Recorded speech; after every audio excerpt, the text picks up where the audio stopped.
지난 한 주간에는 수능고사가 있었습니다. 목요일 날 수능고사를 보면서 우리 학생들은 8시 반부터 또 저녁까지 해질 무렵까지 시험을 보기도 하고, 또 우리 부모님들이나 또 할머니 할아버지들이 오셔서 재단에서 같이 같은 마음 가지고 기도했던 수능고사 종일 기도회도 있었습니다.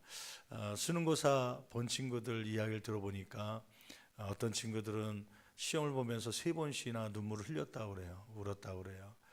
아마 평상시에 모의고사를 보면서 보았던 시험 문제보다 좀 어렵게 생각되어서 아마 울었던 것 같기도 하고, 또 끝나고 나오면서 홀가분해서 또 가족들을 만나면서 허구하면서 눈물 흘리는 학생들도 있었답니다.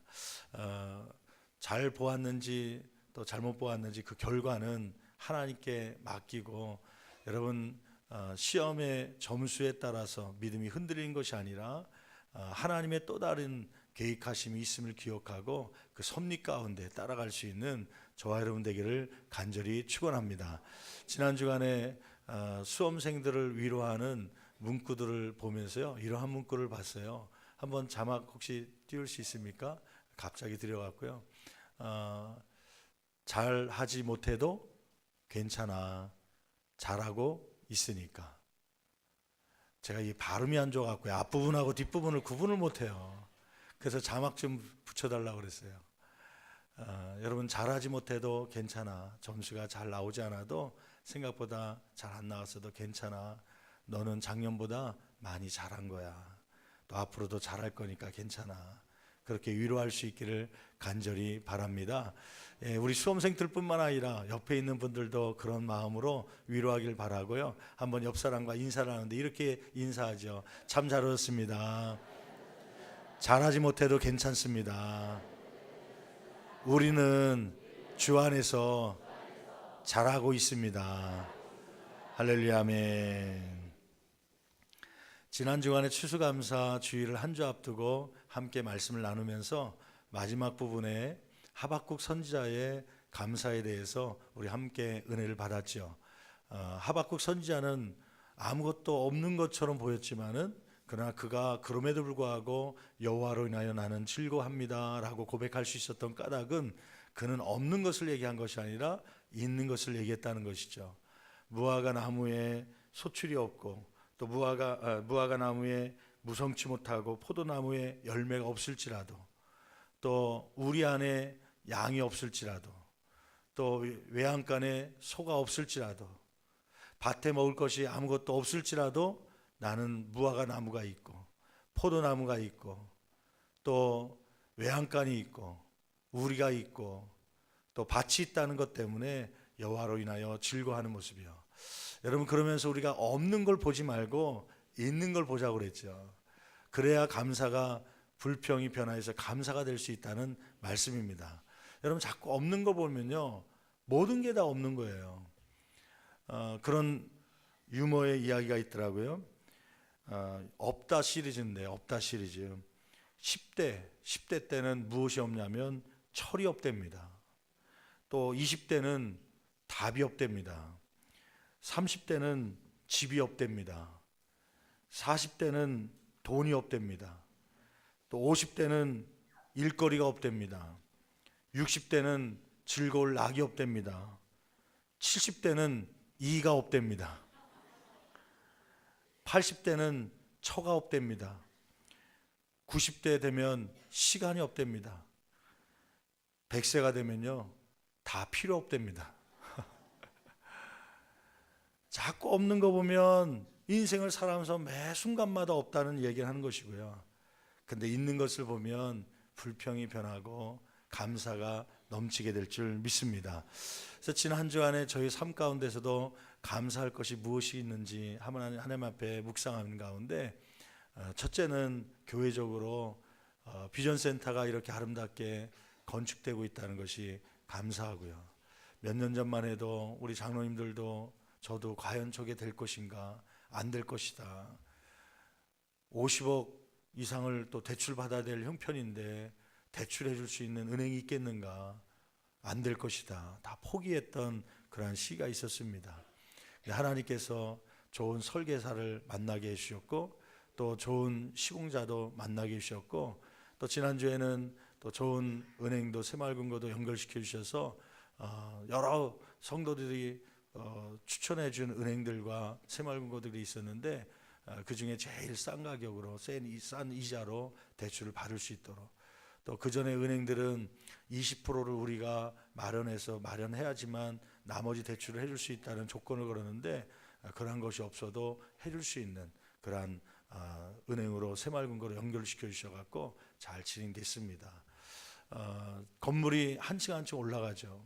시공업자가 저한테 와서 얘기해요. 목사님, 여기 자꾸 이제 저를 보고 이제 건축주라고 해요. 담임 목사니까 이제 교회 대표니까 건축주가 자꾸 왔다 갔다 하면 별로 일하는 사람들이 좋아하지 않습니다. 사실 내가 보니까 본인이 안 좋아하는 것 같아요. 소장이. 왜 그래요? 그랬더니 하여튼 안 좋아합니다. 자꾸 와서 이거 잘못된 거 아니냐, 이 콘크리트가 왜 이렇게 잘못됐냐. 이제 전문가 입장이 아니라 비전문가 입장으로 자꾸 우려돼서 자꾸 잔소리하고 그러니까요. 그래서 오는 걸 별로 좋아하지 않다는 거예요. 근데 저는 잔소리하려고 가는 게 아니라 한 층 한 층 올라갈 때마다 너무 감사해 갖고요. 하나님, 오늘도 한 층 올라갑니다. 또 이제 지금 3층까지 올라갔는데 다음 주 화요일이면 또 콘크리트 타설합니다.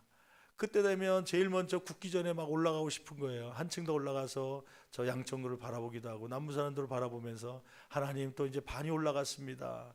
또 한층 올라가게 하신 거 감사합니다. 그 감사하며 그 한층 한층 올라갈 때마다 너무 감사하고 그 부서에서 아이들이 잘할 거 생각하니까요. 너무 감사하고요.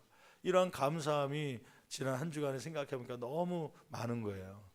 두 번째는 개인적으로 가정적으로 우리 아이들이 믿음 안에서 자라가는데 특별히 큰 아이가 고3 수험생이 돼갖고 요한이가 이 아이가 이제 수능고사를 볼 수 있는 지력과 체력을 갖게 하신 게 너무 감사하더라고요.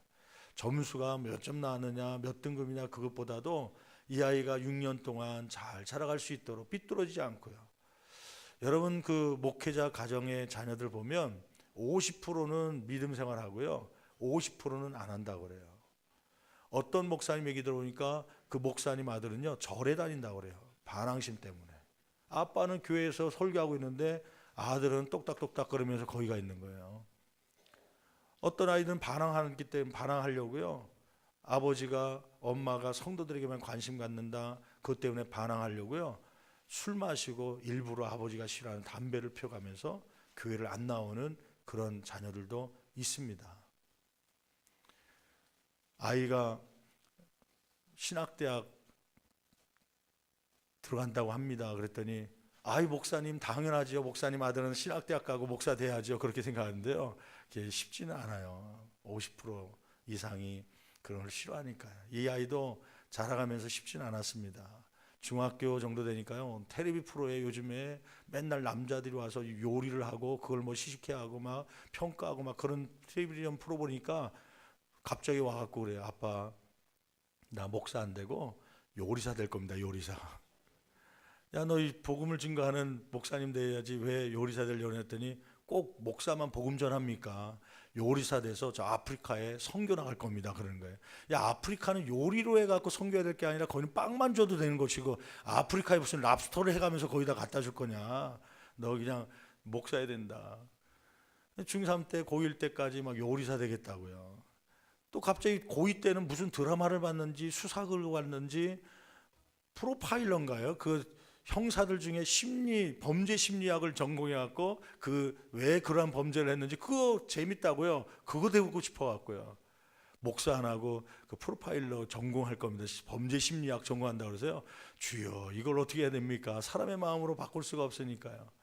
그런데 고2 때 고3 때 수련회 가며 부흥회하면서 은혜 받고 학교 이제 수시로 진학해야 될 때 너 어느 학교 갈래? 그랬더니 성결대학교 신학과 입학원서를 갖고 왔더라고요. 목사 되겠습니다.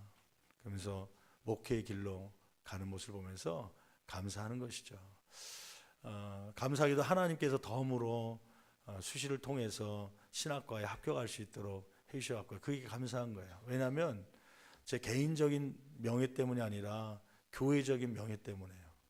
신월동교회 목사님 아들이 술 담배 피면서 교회도 안 나온다. 그러면 이 교회 전도의 문이 막힐 수 있잖아요. 목사님이 뭐 축복기도 해줬는데 자기 아들도 재수하고 삼수하고 대학도 못 들어갔다, 공부를 못 하더라. 그러면 그것도 문제잖아요. 이게 목회자 된다는 게 쉽지 않더라고요. 왜냐하면 자녀들이 공부 잘하고 싶어하는 마음도 사실 저한테도 있습니다. 때로는 대학교 이거 들어갈까 말까 할 때 학원이라도 좀 보내고 싶은데 우리 교회에서 지역아동센터 하는 거 아닙니까? 담임 목사가 지역아동센터 만들어 놓고 아들은 더 공부하게 하기 위해서 다른 학원 보낸다? 그럼 사람들이 뭐라고 그러겠습니까? 고아원을 만들어 놓고 자기 아들은 호요식하면서 좋은 장소에서 먹게 하고 그 고아원을 따로 움직이면 그게 어떻게 고아원 원장이 되겠습니까? 같이 키워야죠. 그러니까 학원에 보내고 싶어도, 좀 성적이 좀 오르게 하고 싶어도 눈물을 머금고 지역아동센터에 보내서, 이게 고3 수험생인데 다른 집사님 자녀들은, 또 성도들의 자녀들은 어려워도 학원 보낸다고 보내는데 목회자자는 보낼 수 없어 갖고요, 너는 거기 있어야 된다, 거기서 공부해야 된다 그러면서 학교 대학교 떨어질까 봐 그것 때문에 조심했는데, 하나님께서 여러분이 또 기도해 주시고 또 공부할 수 있도록 환경을 만들어 주셔 갖고 학교를 입학하게 되었습니다. 감사한 것이죠. 그래서 그러한 가정적으로는 감사할 일들이 많은 한 해입니다. 여러분의 지난 한 주간 동안 또 한 해를 뒤돌아보면서 감사할 일들이, 아마 제가 마이크를 주면 감사할 이야기들이 참 많겠죠. 여러분, 그러한 감사의 훈련들이 삶 가운데 더욱더 넘쳐나기를 간절히 축원합니다. 여러분, 말씀 가운데 오늘 이제 추수감사절을 맞이해서 지난주에 주셨던 말씀 가운데 추수감사절은 특징이 하나 있는데, 그것은 뭐냐면 레위인과 객과 고아와 과부들, 공통점은 뭐냐면 타인의 도움 없이는 즐거워할 수 없는 사람들입니다. 그러한 사람들과 함께 즐거워하는 것이 추수감사절이죠. 그래서 함께 즐거워하기 위해서 아마 여러분들도 구역별로 구역장을 통해서 이렇게 쌀을 오늘 이렇게 데코레이션 할 수 있도록 주중에 드려주셨어요. 제 목회자의 마음으로는 모든 성도들이 십시일반에서 10,000원이든 5,000원이든 구역장님께 드려서 구역장님들이 모아서 최소한 한 구역마다 2포대씩 10kg짜리, 현금으로 드릴 때는 3만 원씩 해서 6만 원 정도 해서 드리기를 원하는 것이 목회자의 마음인데, 아마 어떤 성도는 전달을 잘 못 받아서, 또 어떤 구역장님들은 그러한 짐은 내가 그냥 혼자 지겠습니다 하고서 구역 식구들한테 얘기 안 하고 아마 드린 분들도 없지 않아 있을 겁니다. 그런데 목회자의 마음은 모든 성도들이 이 추수감사절에 우리도 먹고 살 수 있지만, 우리도 힘들기도 하지만, 그러나 다른 어려운 사람들을 보면서 주님께서 가르쳐 주신 대로 어려운 사람들과 함께 즐거워할 수 있는 추수감사절이 되고 싶어 갖고요, 이러한 무리한 요구를 한 것입니다. 그런데 순종하는 마음으로 이렇게 많은 쌀을 보내주셨습니다. 이 쌀은 지역에 또 지교에 어려운 교회들이 있습니다. 그 교회에 이제 배정을 하게 될 것이고, 또 여러분들이 드려진 추수감사원금, 오늘 드려진 예물들 가운데는 연료비로 혹은 또 달력 지원비로 지출하게 되고, 성도들 가정 가운데 또 어려운 가정들이 있습니다. 그 가정들에게 저희들이 선물로 겨울철을 잘 지날 수 있도록 저희들이 선물로 드리려고 합니다. 여러분들의 이러한 헌금과 또 이러한 쌀을 통하여서 이 추수감사절의 풍성함이, 즐거움이 많은 사람들에게 있는 귀한 한 주간이 되기를 간절히 축원합니다. 여러분, 오늘 말씀 가운데 주라, 그러면 너에게 넘치도록 복을 주실 것이다 라는 누가복음 6장 38절 말씀을 중심으로 해서 같이 함께 말씀을 나누려고 해요. 이번에 추수감사절의 문구가 어떤 문구냐면 이 앞에 나와 있는 문구죠. 한번 저 현수막 이쪽에 걸려 있죠? 현수막을 한번 읽어볼까요? 주제 성구인데 같이 한번 읽어보겠습니다. 주시기 때문에 나누는 것이 아니라 나누기 때문에 주시는 것입니다. 아멘. 여러분, 이러한 믿음이 있습니까? 예, 신앙의 일차적인 신앙은요, 하나님이 주시면 나누겠습니다. 그게 1차적인 것이고요. 좀 성숙한 신앙은 나누기 때문에 하나님께서 주신다는 그 믿음을 가지고 성경적 원리를 가지고 살아가는 것이죠. 여러분, 성경에 동사들이 많이 나와 있습니다. 움직이는 표현을 하는 동사들이 나와 있는데 제일 많이 나와 있는 동사가 무엇인가 찾아보니까 그 후보 가운데 믿다, 예수님을 믿고 하나님을 믿고 그 믿다라는 동사가 272번 나왔어요. 아마 기독교는 믿음에 대한 강조를 하니까 믿다라는 동사가 많이 나오지 않을까 생각했는데 272번. 또 기도하다 그 다음에 많이 나온 게 뭐냐면 그보다 더 많이 나온 게 371번이 나왔어요. 기도하다. 그 다음에 기독교는 사랑의 종교니까 사랑의 종교가 사랑하다라는 말이 제일 많이 나왔지 않을까 찾아보니까 714번. 근데 그 믿음, 기도하다, 사랑하다보다 몇 배나 더 많이 강조돼서 나오는 동사가 하나 있습니다. 그것은 뭐냐면 주다라고 하는 것입니다. 주다는 사랑하다가 714번임에도 불구하고 주다는요 2161번의 동사가 성경에 기록되고 있는 거예요. 그 말은 뭐냐면 하나님께서는 우리에게 받는 삶이 아니라 어떠한 삶을 살기를 원하시는 거예요? 주는 삶을 살기를 원하시는 겁니다. 물론 믿음도 있어야 되고 물론 기도도 해야 되고 물론 사랑도 해야 되지만 하나님의 마음은 주기를 원하는 것이에요.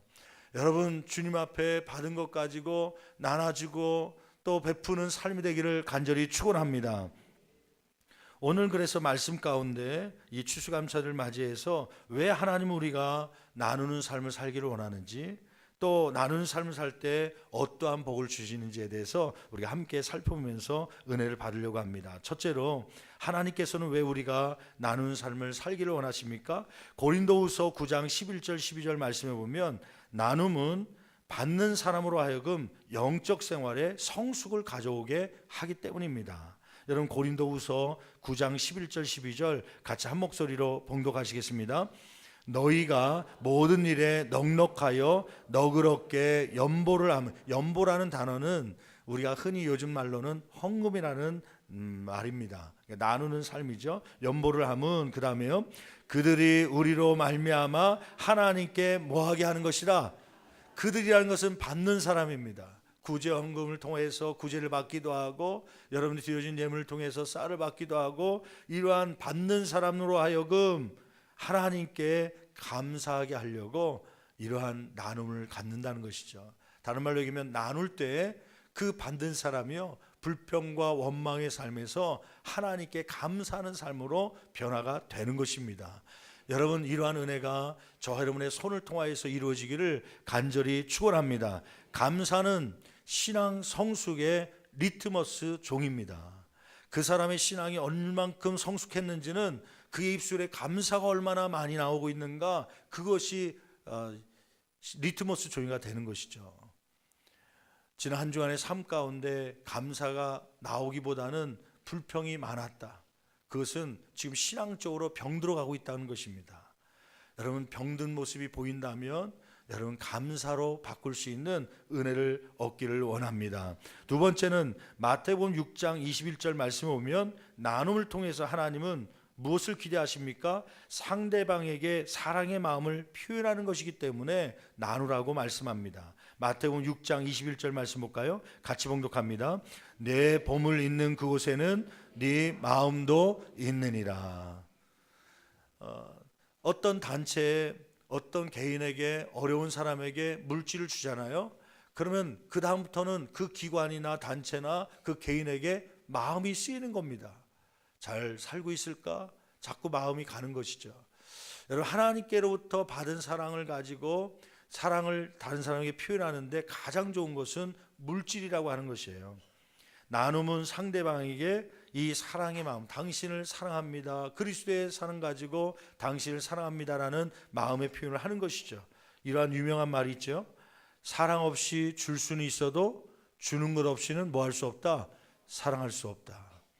여러분, 줄 때 사랑이 표현되는 것입니다. 세 번째는 왜 하나님은 우리에게 나누는 삶을 살기를 원하십니까? 세 번째는 나눔은 물질보다 하나님을 더 섬기고 있음을 보여주는 증거가 되기 때문입니다.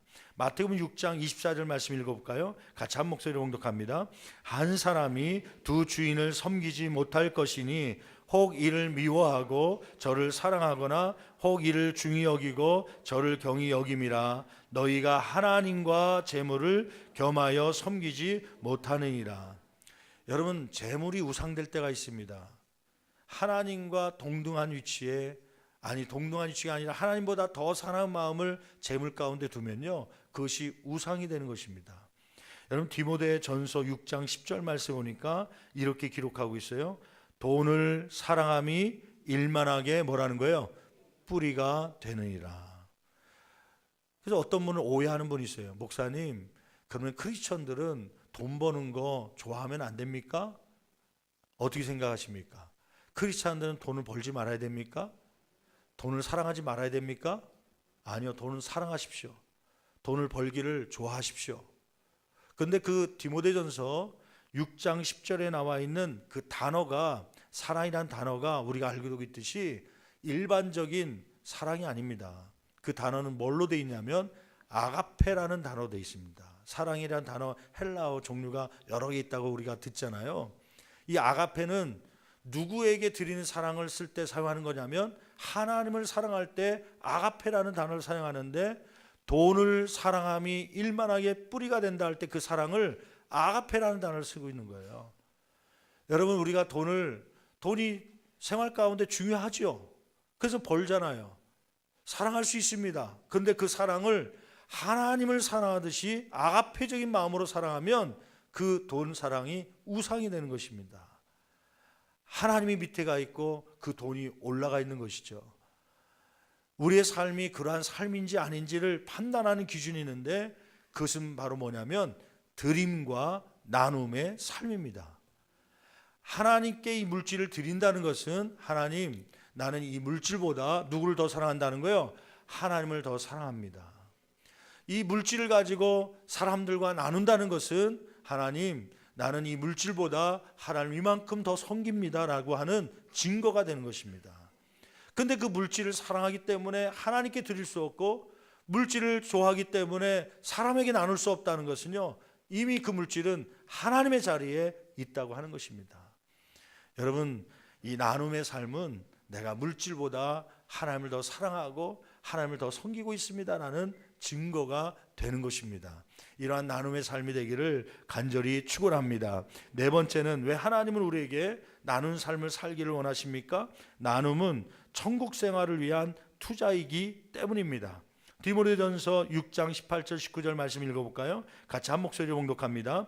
선을 행하고 선한 사업을 많이 하고 나누어 주기를 좋아하며 너그러운 자가 되게 하라. 19절, 이것이 장래. 잠깐만, 이것이란 건 뭐예요?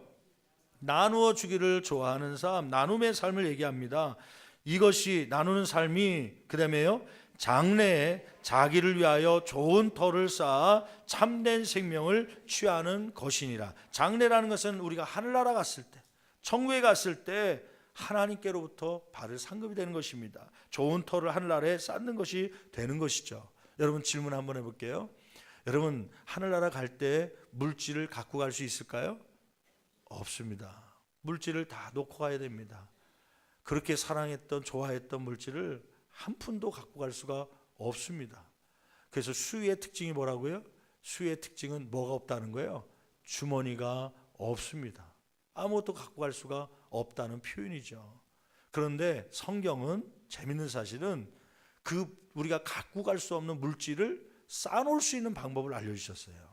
그건 뭐냐면은, 나누는 삶을 살면 장래에 그 터를 쌓는 것이다. 동독이나 이런 조음이나 이러한 것이 해하지 못하는, 여러분, 남을, 천국에 갈 사람을 위해서 그 사람들 도우며 나눌 때에 그 물질이 하늘에 쌓이는 것이죠. 저축되는 것이죠. 그 은행은요, 하늘나라에 쌓인 은행은 배당금이 최고입니다. 이자율이 최고입니다. 위험률은 0%입니다. 아무도 가져갈 수 없습니다. 여러분, 이러한 현명한 지혜로운 삶을 살아갈 수 있는 저와 여러분 되기를 간절히 축원합니다. 그럼 두 번째로, 나누는 삶을 살 때 하나님께서 우리에게 주시는 복은 무엇입니까? 약속한 것은 무엇이죠? 오늘 본문 말씀 누가복음 6장 38절 말씀 보니까 나누는 자에게 후히되어 누르고 흔들어 넘치도록 주신다고 말씀합니다. 누가복음 6장 38절 같이 한 목소리로 봉독합니다. 주라, 그리하면 너희에게, 잠깐만요, 주라, 사람들에게 나눠주라, 그리하면 너희에게 뭐 할 것이니? 자, 누가 준다고 말씀하는 거예요? 그 도움을 받은 사람이 나에게 준다는 거예요? 하나님이 준다는 거예요? 하나님이 주신다는 거예요. 그러면 질문해 볼게요. 내 손이 큽니까? 하나님의 손이 큽니까? 하나님의 손이 더 큰 것이죠. 여러분, 나는 조그만 것 가지고 그냥 나눴지만요, 하나님은 더 큰 손으로 우리에게 더하여 주실 줄 믿습니다. 그 다음에 계속 읽어볼까요? 주시되 어떻게 주신다는 거예요? 곧 후히되어 누르고. 쌀을 다 받는데, 쌀을 하나님께서 주신데 이 컵에다가 누르고 흔들어서, 꼭 혹시 빈 공간이 또 있나 흔들어서 넘치도록 하여 너희에게 뭐 하시리라? 빼앗기지 않도록 안겨주시겠다고 하는 말씀이죠. 그 다음에 계속 읽어볼까요? 너희가 헤아리는 그 헤아림으로 너희도 헤아림을 도로 받을 것이니라. 제가 한 번은 시장에 갔는데 귤이 이제 제주도에서 올라왔다고 귤을 팔더라고요. 바구니가 있는데 바구니에 쌓아놓고 한 바구니에 5,000원 써놨더라고요. 먹고 싶어 갖고요, 아주머니에게 물어봤죠. 아주머니, 이 바구니에, 한 바구니에 5,000원 맞아요? 맞다는 거예요. 5,000원을 꺼내서 드리면 한 바구니 주세요. 그랬더니 그 바구니를 검은 비닐 봉다리에다가 막 집어넣더라고요. 아니, 잠깐만요. 그 바구니에 더 들어갈 게 있는지 한번 올려볼게요. 하나 올렸더니 올라 쌓여지더라고요. 또 넣으려고 그래. 아니, 잠깐만, 하나만 더 빈 곳에 막 구겨 넣어가면서요. 자, 한 바구니니까 여기까지 좀 어디세요? 했더니 아이고, 나 빚지는데 자꾸 이렇게 쌓으면 안 되는데. 여러분, 우리는 조금이라도 더 쌓고 싶은 마음이 있죠. 하나님께서 흐르고 넘치도록 우리 가정에 그러한 복을 더하실 줄 믿습니다. 신명기 15장 10절 말씀 보니까 이렇게 기록하고 있습니다. 신명기 15장 10절 같이 읽습니다. 너는 반드시 그에게 줄 것이요 줄 때에는 아끼는 마음을 품지 말 것이니라. 이로 말미암아 내 하나님 여호와께서 네가 하는 모든 일과, 거기 동그라미 한번 쳐보실래요? 네가 하는 모든 일과, 그 다음에요, 네 손이 닿는 모든 일, 거기 한번 동그라미 쳐보세요. 네 손이 닿는 모든 일에 내게 복을 주시리라. 여러분, 복의 원리가 있습니다. 복의 원리, 세상적 복의 원리는 뭐냐면 움켜잡으라는 거예요. 이 기회가 왔을 때 움켜잡으라는 겁니다. 근데 성경적 복의 원리는요, 움켜잡은 손에서 펴라, 그리고 그것을 나누라, 그러면 내가 너에게 채워주겠다. 그것이 성경의 복의 원리입니다. 여러분, 성경적 복의 원리를 따라갈 수 있는 저와 여러분 되기를 간절히 축원합니다. 두 번째는, 이러한 나눔을 살 때 하나님께서 우리에게 약속한 복은 무엇입니까? 사도행전 20장 35절 말씀 보니까 나눈 자에게 기쁨을 가져다 주십니다. 여러분, 사도행전 20장 35절 같이 한 목소리 봉독합니다. 범사에 여러분에게 모범을 보여준 바와 같이 수고하여 약한 사람들을 돕고. 잠깐만요, 거기 수고하여에 한번 동그라미 쳐보십시오. 수고하여. 여러분, 약한 사람을 돕는데 어떻게 도왔다는 거예요? 수고하여. 다른 말로 얘기하면 약한 사람을 돕는 일은 쉽게 되는 일 아닙니다. 땀을 흘리는 노력, 수고가 있어야 할 수 있는 것입니다. 이거 아까운데 마음으로 그냥 내버려 두면요, 하지 못하는 거예요.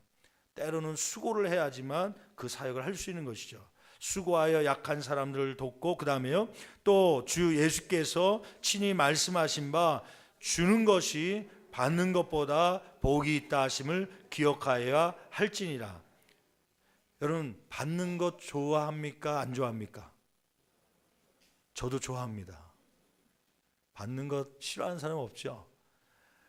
다시 한번 물어볼게요. 그러면 받는 것을 기뻐합니까? 안 기뻐합니까? 저도 기뻐합니다. 기뻐하죠. 근데 받는 기쁨보다 어떤 기쁨이 더 크다는 거예요? 주는 기쁨이 더 크다는 거예요. 이 크게 나오는 거 보니까 여러분들도 그러한 경험을 해본 적 있습니까? 예, 받는 것보다요. 받으면 이상하게 좋긴 좋은데 뭔가 찝찝해요. 뭔가 미안하고요. 뭔가 빚진 것 같고. 근데 주면요, 마음이 홀가분합니다. 더 기쁨이 있습니다. 나에게 물질이 한 곳이 비어갔는데도 불구하고 더 보람의 기쁨이 있고요. 그냥 그날은 안 먹어도 그냥 마음이 행복한 거예요. 이러한 기쁨이 있는 삶이 되기를 간절히 축원합니다.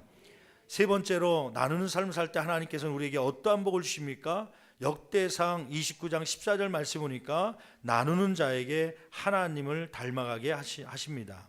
여러분 역대상 29장 14절 같이 봉독합니다. 나와 내 백성이 무엇이기에 이처럼 즐거운 마음으로 들을 힘이 있었나이까? 모든 것이 주께로부터 말미암아 싸우니 우리가 주의 손에서 모한 것으로 받은 것으로 주께 드렸을 뿐입니다. 주님께서 이미 주셨어요. 그래서 우리도 드리는 겁니다. 요한복음 3장 16절 말씀 보니까 하나님이 세상을 이처럼 사랑하사 독생자를 주셨으니, 하나님은요 독생자까지도 주셨던 분이에요. 그의 성품은 받기보다도 주기를 원하시는 분입니다. 그 성품을 닮아갈 수 있는 저와 여러분 되기를 간절히 축원합니다.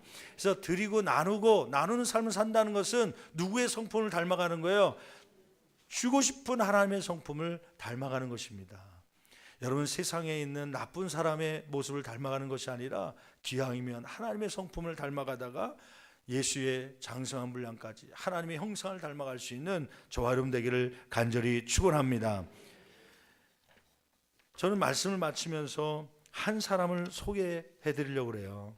지난번에 한번 은혜라는 말로 우리가 함께 나눌 때 은혜는 헤세드 혹은 헨이라는 두 단어가 있다고 그랬잖아요.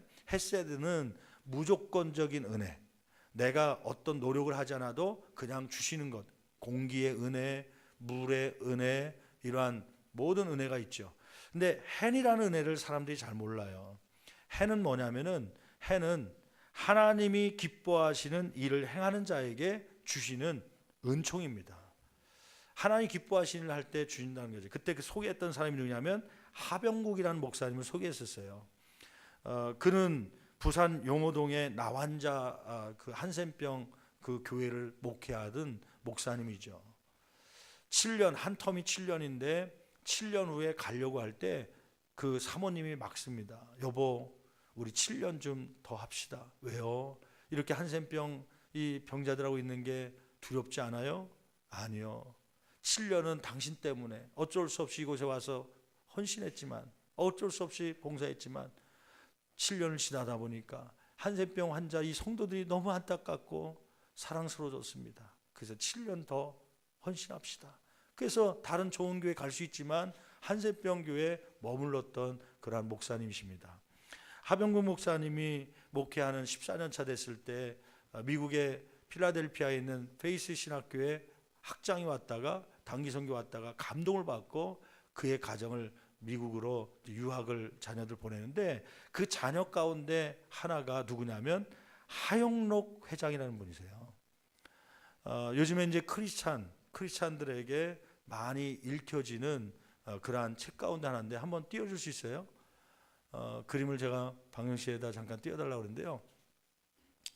비즈니스를 하는 사업을 하는 분들에게 귀한 모델이 되는 그러한 분입니다. 하영록 회장, 그 하병국 목사님의 그 당시에 유학을 보낼 때 6학년이었던 하영록 회장이 이제 미국에 가서 공부를 하면서요, 그가 사업을 하면서 만든 것이 이제 P31이라는 책자를 간증집을 내놨는데 성경적으로 비즈니스 할 수 있다. P31이라는 것은 잠언서 31장을 얘기합니다. 잠언서 31장 가운데 은혜를 받고 이대로 하나님의 원리대로 비즈니스 했더니 하나님께서 성공케 하셨다. 그런 원리를 담고 있는 건데요. 혹시 관심 있는 분들은 기독교 서점에 가서 사서 구입해 보시면 은혜가 될 것입니다. 아무튼 이 하영록 회장이 6학년 때 미국에 가서 공부하면서 그가 이제 대학교를 졸업하면서 회사에 취직을 하죠. 최고의 주차 빌딩 건축 설계 회사였던 그 당시에 워커사라고 하는 회사에 입사를 하게 됩니다. 29살 때 그는 성공 가도를 달리는데 29세 때 이미 중역의 자리에 오르게 됩니다. 사람에게 인정을 받은 것이죠. 그러던 그 후로부터 2년 후 31살이 되었던 10월 달에 1991년도 10월 달인데 그때 교통사고가 납니다. 그는 의식을 잃고 그 고속도로 한변에 차가 멈춰선 상태로 있었는데 그 교통사고가 문제가 아니라 교통사고가 나게 된 이유 때문이었습니다. 심장에 문제가 생긴 거예요. 교통사고 이후에 구사일생으로 사람 살림받고 병원에 가서 이제 치료받는 과정 속에 질병이 발견된 겁니다. 그러니까 운전하는 중에 갑자기 의식을 잃어버린 거예요. 왜 그런가 봤더니 심장이 질병이 생겼는데 이 근육이 심장 근육이 죽어가는, 그래서 거의 90% 이상이 죽은 상태로 있는 그 몸을 발견하게 된 것입니다. 의학적으로는 심실빈맥이라고 하는 그러한 진단을 받습니다. 심장의 모든 근육이 죽었다는 평가를 받은 것이죠. 이 심장 근육은 재생되지 않습니다. 다른 사람의 심장을 이식해야지만 되는 것이죠. 심장 이식을 하려면 오랜 시간을 기다려야 됩니다. 수년을 기다려야 되고 기다린 동안에 환자들의 거의 50%가 사망을 한다고 그래요. 거기다가 또 이식을 했더라도 25%가 죽음을 맞이하게 된답니다. 그러니까 살 수 있는 퍼센테이지는 의사가 얘기하기를 25%밖에 살 수 있는 희망이 없습니다. 그는 그때부터 하나님 앞에 기도하기를 시작합니다. 이식하기 위해서 기다리는 동안에 2년의 시간을 보내면서 그는 하나님께 간절히 매답니다. 하나님, 나를 고쳐주십시오. 내 심장을 고쳐주십시오. 그때 그가 기도했던 제목이 그거라고 그래요. Heal my heart. 나의 심장을 고쳐주십시오. 그런데 그걸 가지고 4개월 동안 열심히 기도하는데요, 어느 날 하나님께서 불현듯 너에게 중요한 것은 너의 심장이 아니라 너의 삶이다 라는 음성을 주신 거예요. 그 다음부터 기도 제목이 바뀌었습니다. 하나님, 나의 심장을 고쳐주는 것이 아니라 나의 삶을 고쳐주십시오. 나를 변화시켜 주십시오. 처음에는 Heal my heart, 나의 심장을 고쳐달라고 기도했던 이 하영록 회장이 그때부터 Heal me, 나를 고쳐주십시오. 나를 변화시켜 주십시오. 그는 기도하기 시작한 것이죠. 그러면서 성경을 평상시에 읽지 않았던 성경을 읽게 된 것입니다. 창세기부터 계시록까지 읽어가다가 어디에서 그 눈이 멈췄냐면 아까 얘기했던 잠언서 31장의 말씀에 귀를 기울이게 된 것입니다. 그러면서 그는 하나님께 성기도를 합니다. 하나님, 나를 이 심장 이식을 하고 살게 해주신다면 남은 생에 하나님을 위하여 일생을 바치겠습니다. 헌신하죠. 2년 후에 심장이 생겼다는 이야기를 듣고 이식 수술을 했는데 하나님께서는 그를 살려주셨습니다. 그리고 그는 생명이 다시 생기자 사업을 하기 시작하죠. 그 사업의 이름이 뭐냐면 팀하스라고 하는 건설업입니다.